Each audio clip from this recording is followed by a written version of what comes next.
हमारा जो नया समाज है बच्चों का, वो व्यसन और व्यभिचार दो की तरफ बहुत रफ्तार से बढ़ रहा है। बच्चों में नशा बढ़ रहा है और व्यभिचार बढ़ रहा है।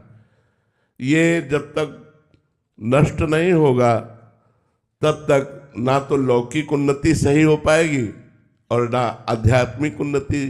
हमें आज वो आए हुए थे कई टीचरगण, तो उनसे प्रार्थना की थी कि आप गुरु हैं, आप शिक्षक हैं, आप हमारे समाज को नया जीवन देते हैं ज्ञान के द्वारा, तो आप हमारे बच्चों को बचा लीजिए। जो हमारे बच्चे व्यसन में जा रहे हैं, व्यभिचार में जा रहे हैं, अगर ये दो बातें सुधर जाए तो हमारी नई पीढ़ी जो भारत के भविष्य है ये बहुत अच्छे हो जाए।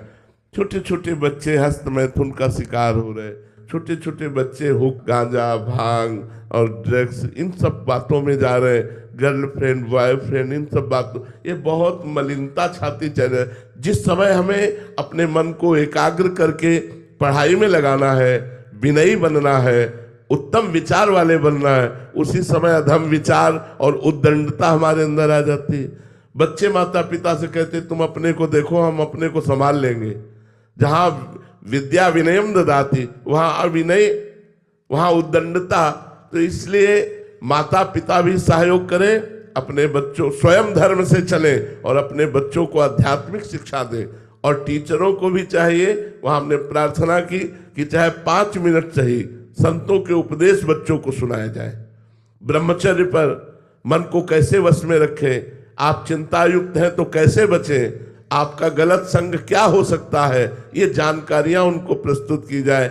आपसे अगर कोई ऐसे मिल रहा है तो गलत है, आपसे कोई ऐसे मिल रहा है तो अच्छा है, अगर इस तरह का व्यवहार कर रहा है तो गलत है, इन गलत बातों से तुम्हें बचना चाहिए। तो बच्चों को जो गुरुजन है, टीचरजन है, आध्यात्मिक शिक्षा दे।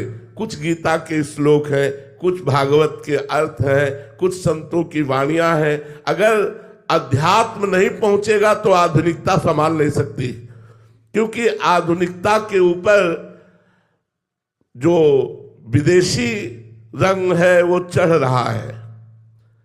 जवाने नहीं समझ में आते कि जवान क्या है। गांव में 10-20 तो ऐसे होते थे जो कुश्ती लड़ने वाले होते थे, क्यों? खूब दूध, मठा, दही, रोटी, दाल, ये सब पाते थे। आजकल आधुनिकता फैल रही, भोजन अपवित्र, विचार अपवित्र, चरित्र अपवित्र। कैसे हमारी समाज बनेगी, कैसे सुधरेगा? अगर चरित्र पवित्र है तो सब कुछ चला गया, क्या रह गया? छोटे छोटे बच्चे छोटी अवस्था से उनको चरित्रवान बनाने की शिक्षा देनी चाहिए। ये भारत है, भारत धर्म प्रधान देश है, यहाँ चरित्रवानों की पूजा होती है, चरित्रहीनों को राक्षस कहा गया। रावण उत्तम कुल पुलस्त कर नाती, बड़े महात्मा पुलस्त जी का नाती है, उत्तम कुल का, ब्रह्म ऋषि के कुल का है, लेकिन आचरणहीन हो गया, चरित्रहीन हो गया तो उसे राक्षस कहा गया। आज राक्षसी प्रवृत्ति बढ़ रही है। पहले की सोच जो थी वो था, अगर धन चला गया तो कुछ नहीं गया, स्वास्थ्य चला गया तो कुछ चला गया, और चरित्र चला गया तो सब कुछ चला गया। Money is lost, nothing is lost, health is lost, something is lost, और character is lost, everything is. अब उल्टा मानसिकता देखो कैसी बदल गई कि उल्टा हो गया, पूरा उल्टा हो गया। चरित्र का कोई महत्व नहीं रह पा रहा कि हमारा चरित्र कैसा होना चाहिए। आज छोटे छोटे बच्चों के चरित्र पवित्र हो रहे, व्यसन और व्यभिचार की प्रवृत्तियां बढ़ रही। जो भी आते हम सबसे यही प्रार्थना करते हैं कि आप अपने बच्चों को ऐसा बनाइए कि हमारे देश के काम में आवे, हमारे समाज के काम में आवे। ये व्यसन करने वाला, समाज का शोषण करने वाला बच्चा बनेगा।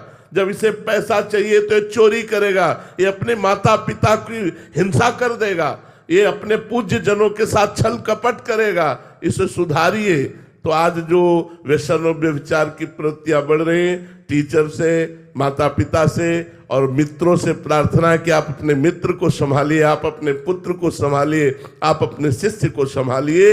और हमारे भारत के भविष्य बच्चे, इन्हीं में से कोई एमएलए बनेगा, कोई सांसद बनेगा, कोई किसी विभाग में जाएगा, कोई किसी विभाग में जाएगा।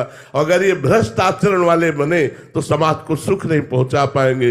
यदि ये चरित्रवान बने तो एक नेता बनकर हमारे समाज को सुख पहुंचाएंगे, एक डॉक्टर बनकर हमारे समाज को सुख पहुंचाएंगे, एक न्यायाधीश बनकर हमारे समाज को सुख पहुंचाएंगे।